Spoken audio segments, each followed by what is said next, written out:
Apple a récemment lancé le MacBook Neo à 600 $ et même si beaucoup de choses de sont dites sur son prix et ses compromis, je pense en réalité que c'est la meilleure incarnation d'un Mac que nous ayons vu depuis 25 ans. Je vais vous expliquer. Quand Steve Jobs a présenté le Macintosh d'origine, il a dit « C'est un produit qui n'est pas seulement destiné aux technophiles ou aux personnes à l'aise avec la technologie, mais pour le reste d'entre nous, ceux qui veulent utiliser la technologie sans avoir à l'apprendre. » Et même si cela pourrait techniquement s'appliquer à chaque Mac, je pense que le MacBook Neo incarne le mieux cette philosophie. Le Macintosh original a été conçu pour être accessible, convivial et amusant, à l'opposé des autres ordinateurs qui avaient la réputation d'être intimidants et compliqués. C'est pourquoi il avait une poignée intégrée, bien qu'il s'agisse d'un ordinateur de bureau rarement déplacé. Elle relevait davantage de la convivialité que de la fonctionnalité. C'était une invitation aux clients à toucher une machine qu'ils auraient autrefois pu craindre d'approcher. Ils ont conçu l'écran du Macintosh et la fente du lecteur de disquette pour évoquer un visage approche reprise avec le premier iMac. Il avait aussi une poignée et une coque colorée et translucide qui invitaient les utilisateurs à regarder à l'intérieur. Apple a même ajouté une touche de fun avec ses couleurs, comme Flower Power et Blue Dalmatian. Il en allait de même pour leurs ordinateurs portables. Le premier iBook était disponible en 3 couleurs qu'Apple appelait parfum, Blueberry, Tangerine et Key Lime, chacune avec une poignée assortie. Tous ces modèles étaient amusants, ludiques et très prisés des jeunes adultes et étudiants. Mais au milieu des années 2000, le Mac a perdu ce charme, car Apple est passé à des designs minimalistes et monochromes. Finalement, la demande pour des MacBooks colorés a commencé à croître. Mais le mieux que nous ayons eu, c'était or et or rose. Ces dernières années, il y a eu des MacBook Air en lumière stellaire et en bleu ciel. Mais quand on voit ces couleurs en vrai, ce sont essentiellement différentes nuances d'argenté. Ce que les gens voulaient vraiment, c'était une couleur saturée, comme sur l'iPhone ou l'iPad. Après 25 ans d'attente, Apple a enfin tenu ses promesses avec le MacBook Neo. Il est disponible en 3 vraies couleurs, plus argentées. Il y a un jaune vert éclatant appelé citrus, un rose doux et chaleureux appelé blush, qui est bien plus audacieux que l'ancien or rose, et un bleu royal profond et saturé appelé indigo. Mais Apple ne s'est pas arrêté au boîtier. La couleur du Neo s'étend au clavier et aux pieds, lui donnant plus de personnalité qu'avec du noir ou du blanc. Le logo Apple a été fabriqué pour la première fois en aluminium, ce que Molly Anderson, responsable du design, a jugé étonnamment complexe. Mais cela a permis d'assortir la couleur du logo également au lieu d'utiliser un acier inoxydable argenté. Si vous optez pour la version Touch ID avec 2 fois plus de stockage pour 100 $ supplémentaires, vous verrez que le capteur Touch ID est aussi assorti à la couleur du clavier. C'est impressionnant car ce composant n'est pas bon marché et ils doivent désormais en produire 4 versions différentes. Même en déballant le Neo, vous trouverez un graphique Hello en écriture cursive sur la languette de l'emballage, assorti à la couleur de l'ordinateur portable. C'est quelque chose qu'Apple n'a même pas mis sur l'emballage du nouveau MacBook Air. Un détail unique du design du Neo. Ces courbes ont le même rayon sur le couvercle et la base, rendant l'appareil parfaitement symétrique une fois fermé. C'est quelque chose qu'on n'avait pas vu depuis le MacBook Unibody en plastique de 2009 et c'est quelque chose que je trouve personnellement très satisfaisant. Surtout puisque je m'attends à ce que les utilisateurs transportent souvent cet appareil, ce qui m'amène à mon prochain point. Le Neo a un encombrement inférieur de 6% à celui du MacBook Air 13 pouces. Ainsi, bien qu'un peu plus épais, le Neo semble plus portable. Je peux le mettre dans des sacs plus petits et l'utiliser facilement sur de petites surfaces, comme un comptoir de salle de bain, ce qui a vraiment amélioré l'expérience. Tout cela pour un prix franchement choquant, alors qu'avant le Neo, des rumeurs évoquaient un MacBook Apple plus abordable.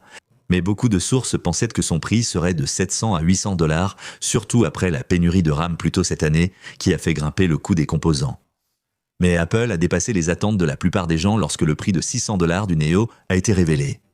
Apple n'a jamais conçu un ordinateur portable aussi accessible. Le seul modèle qui s'en est approché était le Air 11 pouces à 899 $, mais c'était en 2014, donc, avec l'inflation, ce prix dépasserait 1200 $ aujourd'hui. Aujourd'hui, le Neo coûte la moitié de ce prix. Certaines personnes ont affirmé qu'en concurrençant des PC plus abordables, Apple abandonne sa philosophie de produits haut de gamme.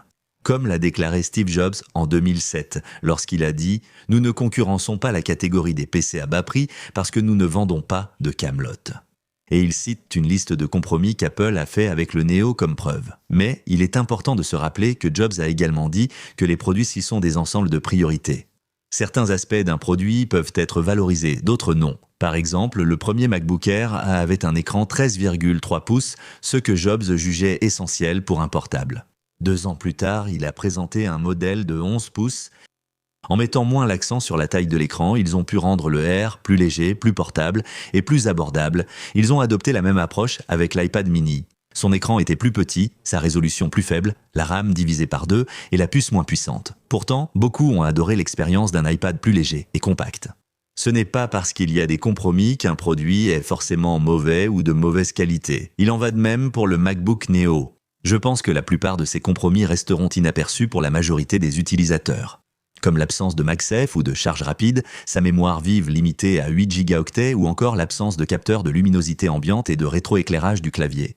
Et même si son écran a une taille correcte de 13 pouces, il utilise un ancien profil colorimétrique sRGB qui, techniquement, n'est pas aussi précis que les écrans modernes prenant en charge le gamu de couleur P3. Mais gardez à l'esprit que le MacBook Air Intel sorti en 2020 avait aussi un écran sRGB, et c'était un ordinateur portable à 1 000 $. Si c'était suffisant il y a 6 ans, ça l'est sans doute encore aujourd'hui pour la plupart, ce qui m'amène à mon prochain point. Les catégories de produits d'Apple ont tellement mûri qu'elles atteignent un point de rendement décroissant. 5 ans de mises à jour aujourd'hui ne sont pas aussi spectaculaires que dans les années 2000. À l'époque, nous sommes passés de l'iBook en 2005 au MacBook Air en 2010. Les deux démarraient à 1 000 $. Pourtant, le Air était 74% plus petit, 53% plus léger, 192% plus rapide et 50% plus lumineux avec 33% de pixels en plus. C'était une énorme avancée en 5 ans. Comparez cela aux 5 dernières années, avec le MacBook Air main en 2020 et le MacBook Air M5 aujourd'hui. Il n'est devenu que 23% plus petit, 3,5% plus léger, 120% plus rapide et 25% plus lumineux avec 4% de pixels en plus. Donc, moins de progrès qu'avant, mais c'est positif pour les clients voulant en avoir pour leur argent. Parce que même si l'écran du MacBook Air M a 5 ans, il n'est pas très différent des modèles plus récents. Ce qui change, c'est le prix. En 2018, on estimait que l'écran Retina sRGB du Air coûtait 80 $ à Apple. Aujourd'hui, l'utiliser dans le Neo leur coûte probablement seulement 24 $, soit une économie de 70%. Apple a choisi cette approche avec le MacBook Neo, utilisant des composants plus anciens. Leur prix a beaucoup baissé, mais pour l'utilisateur moyen, il n'y a pas beaucoup de différence. Apple a réussi à nous vendre un MacBook au même prix qu'un Mac mini. Mais les choses deviennent encore plus folles quand on considère la remise Apple Éducation. Parce que même si le prix du Neo est 64% inférieur à celui du MacBook Pro, les deux modèles bénéficient de la même réduction de 100 $. Cela signifie que vous bénéficiez d'une réduction de 5,9% en achetant le MacBook Pro, mais de 18,2% en achetant le Neo. Et nous devrions parler des implications de cela. Pour 500 $, le Neo est en concurrence directe avec l'un des Chromebooks les plus populaires, le Lenovo IdeaPad Flex 5i, qui se vend à 600 $ mais qu'on peut trouver à des prix plus bas. Il offre les mêmes 8 Go de RAM que le Neo, mais seulement la moitié du stockage avec 128 Go. Un écran de résolution inférieur avec 40% de luminosité en moins à 300 nits jusqu'à 10 heures d'autonomie au lieu de 16. Un processeur Intel avec des performances monocœur, 50% plus lentes, et des performances multicœur, 25% plus lentes. Il a aussi un ventilateur de refroidissement qui, d'après un critique, tourne sans cesse, même lors d'une simple navigation web.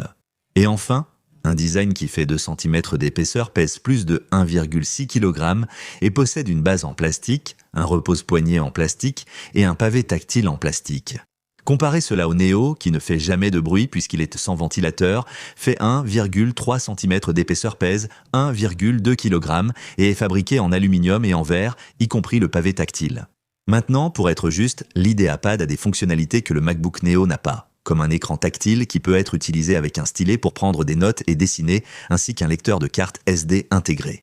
Mais dans l'ensemble, je pense qu'il est assez clair que le Neo l'emporte. Et puisque macOS fonctionne parfaitement avec les iPhones que la plupart des étudiants possèdent déjà, Apple a une véritable chance de prendre des parts de marché aux Chromebooks, qui ont explosé en popularité depuis le Covid, allant même jusqu'à dépasser macOS à son apogée en 2020 avec 10,8% de part de marché contre 7,5% pour les Mac. La beauté du MacBook Neo, c'est qu'il ne s'adresse pas qu'aux étudiants ou enseignants, mais aussi à tous. Lorsqu'Apple est passé d'Intel à ses propres puces personnalisées en 2020, cela a rendu les Mac plus puissants que jamais, et avec des mises à jour annuelles des puces, beaucoup de gens n'ont jamais vraiment exploité toute cette puissance.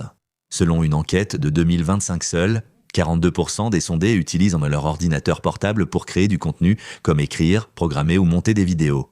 Alors que 62% l'utilisent pour le streaming, 74% pour les appels vidéo, 88% pour naviguer sur le web et 92% utilisent de leur ordinateur portable pour les emails ou la messagerie texte. La plupart des utilisateurs pourraient probablement utiliser un MacBook équipé d'une puce M1 de 2020 sans problème de performance. Ces 2 dernières années, c'est bien ce qui s'est produit. En mars 2024, Apple a arrêté de vendre le MacBook Air M1 dans ses propres magasins, tout en donnant à Walmart la permission de commencer à le vendre à un prix réduit. Au départ, c'était $700, mais Walmart faisait souvent des promotions qui faisaient baisser le prix encore plus. En décembre 2025, il a atteint un niveau record de $500.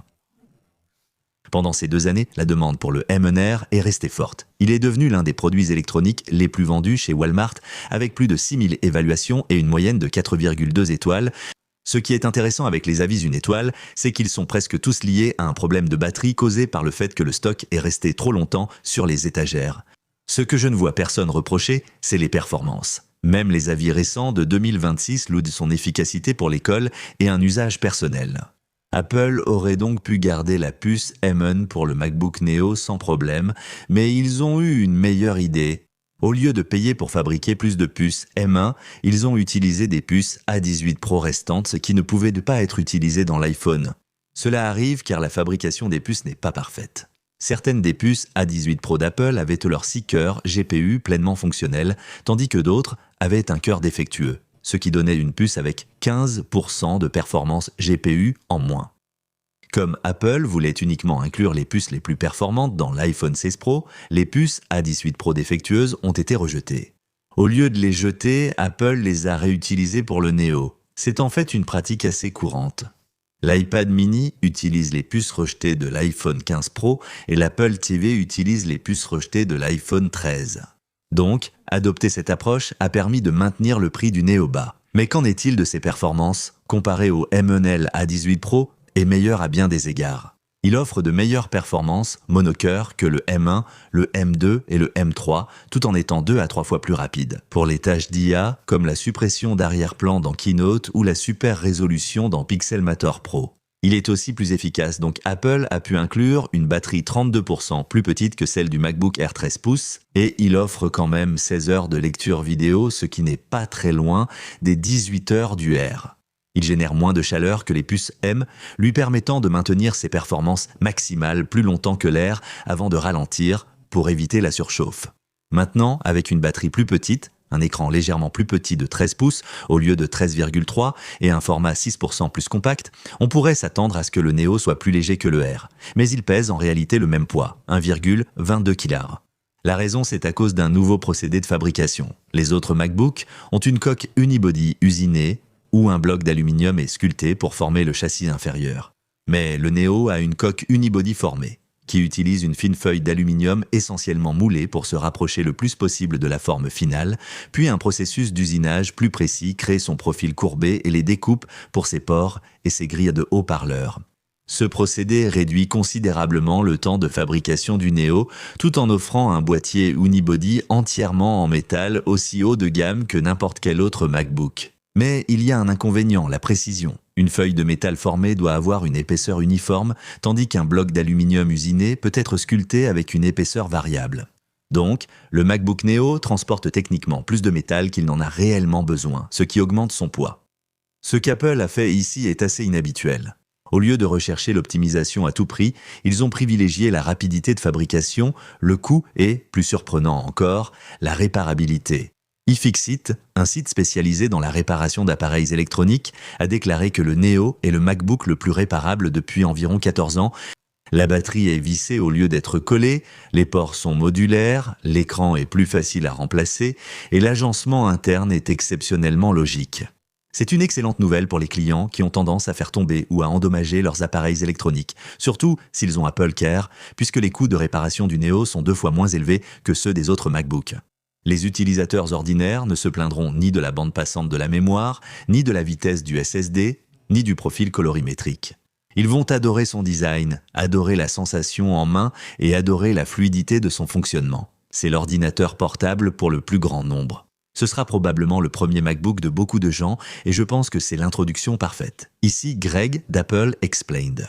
Merci d'avoir regardé jusqu'à la fin et on se retrouve dans la prochaine vidéo.